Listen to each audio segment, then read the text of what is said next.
یہ آج کل دن چل رہے ہیں لیلۃ القدر کے، تو اس میں آپ ہمیں فرمائیے کہ اس کی کیا حقیقت ہے، اور ذہن میں سوال آتا ہے کہ اس کی کیا ضرورت پیش آئی تھی کہ اتنی پاورفل نائٹ اللہ تعالیٰ نے رمضان میں ہمارے لیے اتاری اور ہمیں عطا کر دی اور اس کو چھپا بھی دیا پھر؟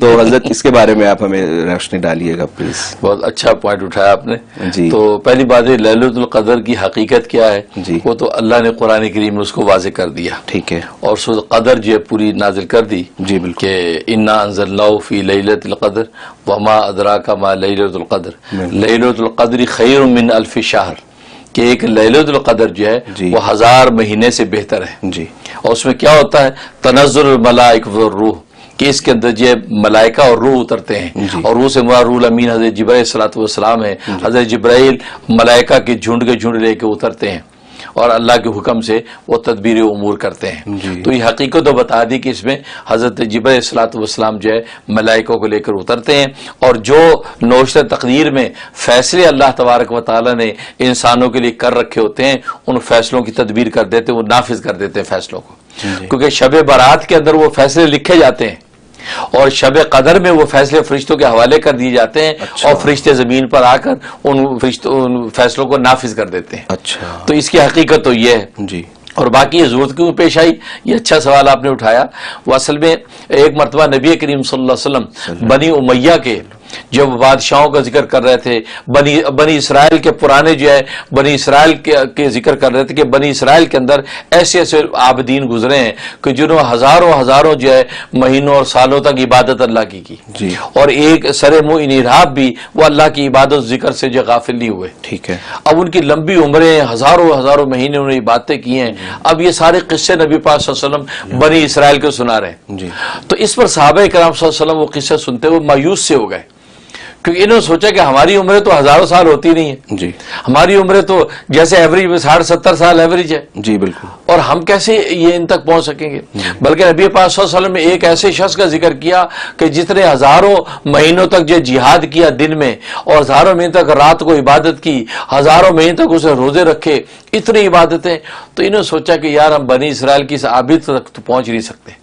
تو صحابہ کو مایوسی ہوئی، کیونکہ صحابہ کا یہ تو کمال تھا، وہ نیکیوں میں آگے بڑھنا چاہتے تھے، مال و دولت کی پرواہ نہیں کرتے تھے، وہ چھال کے جوتے اور پھٹا جو ہے کرتا بھی پہن کے گزارا کرتے تھے، لیکن وہ نیکیوں میں آگے نکلنا چاہتے تھے۔ اب بنی اسرائیل کے اس عابد کے جب ذکر سنا کہ اس عابد کی اتنی لمبی عمر، اتنی عبادتیں، انہوں نے سوچا کہ ہم جتنا بھی زور لگا رہے ہیں اس تک نہیں پہنچ سکتے۔ تو مایوسی پیدا ہوئی۔ جیسے مایوسی ہوئی تو اللہ تبارک و تعالیٰ نے حضرت جبرائیل علیہ الصلوۃ والسلام کے ذریعے سے سورۃ قدر نازل فرما دی، اور اس میں یہ بتا دیا کہ یہ انعام دے رہا ہوں کہ ایک رات ان صحابہ کو ایسی دے رہا ہوں، اس ایک رات کے اندر اگر وہ عبادت کر لیں گے تو اس عابد کی جو ہزاروں مہینوں سالوں کی عبادت ہے اس سے بھی آگے بڑھ جائیں گے۔ اچھا، ماشاءاللہ۔ اس لیے اللہ تبارک و تعالیٰ نے امت محمدیہ پر یہ شفقت کی، جی، اور سرکار دو عالم صلی اللہ علیہ وسلم کی جو ہے گویا کہ آپ کی برکت سے امت پر یہ رحم کیا کہ یہ رات عطا فرما دی کہ ایک رات کی عبادت جو ہے اس آدمی کی ہزاروں سالوں کی عبادت سے افضل ہے، لہذا پریشان ہونے کی ضرورت نہیں۔ اس رات میں اللہ تبارک و تعالیٰ کے سامنے کھڑے ہو جاؤ گے تو بس تم جو ہے وہ ہزاروں سالوں کی عبادت سے بڑھ جاؤ گے۔ اچھا، اس لیے ضرورت پیش آئی تاکہ جو ہے وہ اہل ایمان کو تسلی اور اطمینان دلایا جائے۔ جی، اور دوسری بات یہ کہ ملائکہ کو اس لیے بھیجا جاتا ہے کہ یہ وہی ملائکہ ہیں کہ جنہوں نے آدم علیہ الصلوۃ والسلام کی خلافت عرضی پر اعتراض کیا تھا کہ اتجعل فیہا من یفسد فیہا ویسفک الدماء، کہ آپ اس آدم کو خلیفہ بنائیں گے جی، کہ جس سے جو فساد پھیلائے گا، خون ریزی کرے گا۔ نحن نسبح بحمدک ونقدس لک، ہم آپ کی تقدیس کرتے ہیں، تسبیح کرتے ہیں، تحمید کرتے ہیں، آپ ہمیں خلیفہ بنائیے۔ جی، تو اللہ نے کہا تھا انی اعلم ما لا تعلمون، میں جو چیز جانتا ہوں تم نہیں جانتے ہو۔ بالکل، بے شک۔ تو گویا کہ کہنے کا مقصد یہ کہ بظاہر تمہیں یہ لگ رہا ہے کہ خون ریز ہوگا، لیکن حقیقت یہ کہ یہ اپنی خواہشوں کو جب میری خواہشوں میں قربان کر کے اور مصلی نماز پہ کھڑا ہوگا اور روزے کی جو مشقت برداشت کرے گا تو تب تمہیں پتہ چلے گا کہ یہ مومن بندہ کہاں آگے نکل گیا۔ جی، تو اس لیے اللہ ان کو مشاہدہ کرواتے ہیں سالانہ کہ وہ آ کے دیکھتے ہیں کہ راتوں کو یار یہ تو صبح شام یہ تو کوئی باتوں میں لگے ہوئے ہیں جن کے بارے میں ہم یہ سوچتے تھے یہ خون ریزیاں کریں گے اور یہ تو اللہ کی عبادت میں ہیں۔ اس لیے فجر اور زور کے اندر فجر اور عصر کے اندر فرشتے چینج ہوتے ہیں. تو اس مقصد یہ ہوتا ہے تاکہ فرشتوں کو اللہ دکھائیں دیکھو مشاہدے کی آنکھ سے دیکھ لو یہ بندہ دیکھو تم سے کتنا آگے نکل گیا. خواہشیں موجود ہیں اس کے باوجود ان سب کو دبا کے وہ نفس کی گردن پہ پیر رکھ کے آگے بڑھتا ہے تو دوسرا قدم اس کا جنت میں ہوتا ہے. جی اس لیے اللہ تبارک و تعالی نے یہ جو رات امت محمدیہ کو عطا فرمائی. اچھا تو حضرت اس میں کہتے ہیں کہ یہ بڑی پاور کی نائٹ ہے, اس میں بڑی قدرت ہے اور لیلۃ القدر ہے. تو حضرت اس میں کیا پاورز ہیں انسان کے لیے؟ اس لیے کہ قدر, جی قدر کا معنی ایک تو قدر و منزلت. ٹھیک ہے. یہ رات یہ ساری راتوں کی سردار ہے. اچھا. اور یہ قدر و منزلت میں سب سے اوپر ہے یہ رات. ٹھیک ہے. کیونکہ ظاہر ہے کہ یہ قدر والی رات ہے. قدر والی رات بہت بزرگی والی رات ہے. کیوں؟ وہ اس لیے کہ فرمایا کہ اس کے اندر جو قرآن کریم جو ہے اس کے اندر جو ہے اتارا گیا اور اللہ تبارک و تعالی اس کی وجہ سے اس رات کو ساری راتوں کا سردار بنا دیا. اچھا. تو یہ قدر والی رات. اور دوسرا مطلب یہ کہ اندازہ و تخمینہ, قدر کا معنی اندازہ و تخمینہ.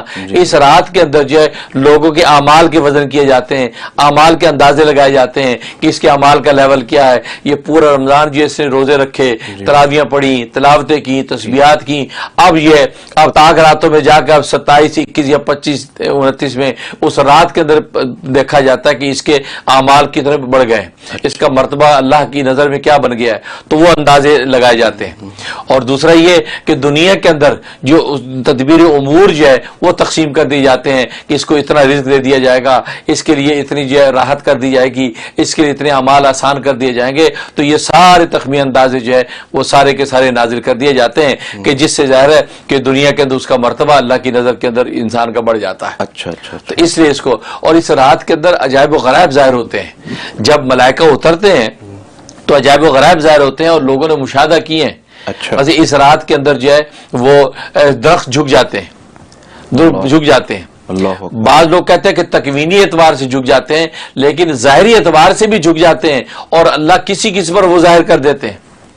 ضروری نہیں کہ ہر ایک پہ وہ ظاہر ہو, کیونکہ ایک تکوینی صورتحال ہوتی ہے اور ایک صورتحال جو ہے گویا کہ ظاہری ہوتی ہے. تو تکوینی اعتبار سے جو ہے یہ جتنے درخت ہیں وہ سجدے میں گر جاتے ہیں اللہ تبارک و تعالیٰ کے سامنے. ٹھیک ہے.